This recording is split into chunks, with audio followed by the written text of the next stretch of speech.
If your writing is packed with powerful insights, but your readers still tune out, you're not alone. The truth is, data doesn't engage, or data don't engage if you're using proper grammatical structure, because data is plural. So I'm going to say data don't engage until you turn it into a story.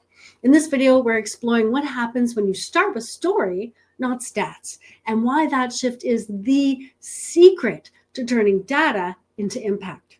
I'm Melody Ann. I'm your host, and I help nonfiction authors and experts craft unforgettable narratives that stick. Whether you're writing a book, a blog, or building your thought leadership, this video will help you transform dry information into writing readers care about. Problem number one we're going to tackle: your data is right, or your data are right, but your readers don't care. When you're writing something meaningful, maybe even world-changing, but the audience, they skim and a smile, nod, and they close the book and move on. This is the classic case of data don't engage, because emotional connection isn't there. Emotional connection isn't in the numbers. I want to take a look at the book Factfulness by Hans Rosling. And side note, if you have not seen his TED Talk, I'm going to drop the link for that as well. I've dropped it in another video I did. Excellent, excellent. Watch how he does all the things wrong when it comes to presentation, but just watch how that data moves on screen. It's amazing. He's a data guy, but he doesn't lead with numbers. He leads with stories. He tells us about this moment in his classroom, this class that he's having. And I actually really love it because he starts the class, he dives right in. We're in the class. And then he starts leading us through, and then he stops the class for a coffee break. And in the coffee break, there's a little aside, another little section in the book, which is a slight aside, before he goes back to the story in the classroom again. And then when he's done that, so he shows us this teaching moment that he has with his students. And then once he's done that, he follows that with a global quiz. We, the readers, get to answer the questions to see if we also fall for the misconceptions that many people do about what's going on in the world. Curiosity is sparked, and then the data arrive. It works because he doesn't dump statistics. He creates his experience. He shifts us into his classroom, and his story, it triggers engagement. Later, the data can drive the point home.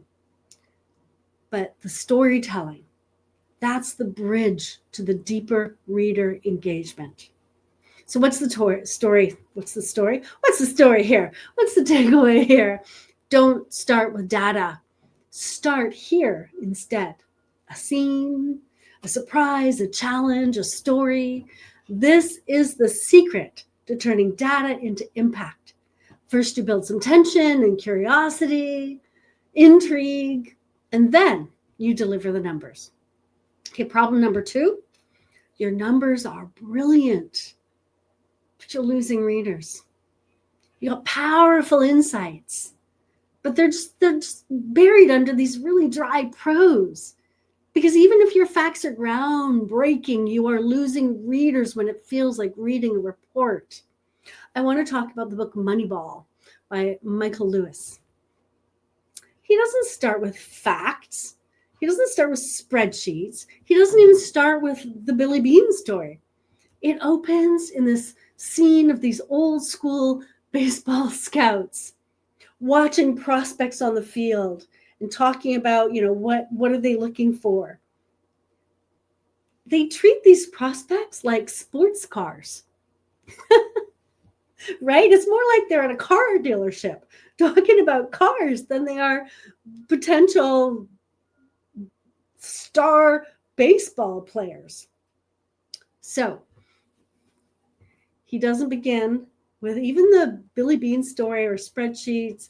He puts you into the world of those old school baseball scouts. You step into their world. And then after that, the numbers show up like rebels. It works because he's setting the stage. The story sets the stage. Charts and graphs versus story. Story is going to win every time because it captures a system in motion. And he gives us drama. I like the idea that data becomes dramatic, not static. Remember that. Data becomes dramatic, not static. That's what we want. The takeaway? All right, start by letting your readers live in the world that the data is about. Then let the facts challenge what they thought they knew. And that's what's happening when you start with story, not stats. All right, problem number 3, your ideas are brilliant, but the readers don't get them. Your concept is deep. It's about behavior and psychology and systems thinking. But your audience, they're not connecting. Why? Because the theory arrives too soon and your readers don't care. Well, not yet. I want to look at the book Thinking, Fast and Slow by Daniel Kahneman. He doesn't just jump off and define all the cognitive systems right out of the gate. He doesn't just, okay, this is what you need to know. He starts by immersing us into it. He shows us the face of a woman who looks angry and she's kind of in this, like she's about to yell at someone. And immediately, you don't have to think about that. Your fast thinking kicks in. You immediately know this is a woman. She is angry. She's about to yell at someone. All of that you process in an instant. In the next piece, he gives us a math equation. Nothing too complicated, but a math equation. And you immediately look at it and you can think quickly about it. Numbers, there's a time signal, it's multiplication, but you can't instantly solve it. To solve it, you need to slow down. You need to work through the problem. Your thinking has slowed. So in thinking fast and slow, you feel the concepts long before you even learn the names of them. Why does this work? It's intuition, right? He's creating this intuitive, relatable moment. He doesn't explain your brain. He lets your brain give you your own example. And that's the shift when storytelling becomes a bridge to deeper reader engagement. So what's the takeaway here? Let your readers experience the idea before explaining it. Build the before and after moments. Use real-world examples. That's the secret to turning data into impact. So what can you do right now? Because your nonfiction doesn't have to be dry or preachy or forgettable. So these best-selling authors that I've just talked about, they use storytelling as a bridge between complex information and deep reader engagement. And here are 3 practical ways to apply what we've just talked about. Number 1, go to the beginning of your book. Rework those opening pages using one of these techniques above. Start with a vivid moment, a surprise, a cognitive trigger. Ask, can my readers feel what I'm about to explain before I explain it? 2, revisit a chapter where you've introduced a data point or introduced some research and try anchoring that information to a character, to conflict, transformation. Does your data have a villain? Is there a moment of tension? Can we have a reveal?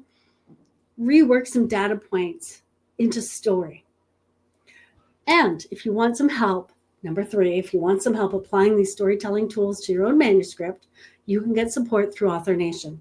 Start by downloading our free guide From Overwhelmed to Writing, and then join our community where you receive all the support you need. All right, go tell your stories to the world because we need to hear them.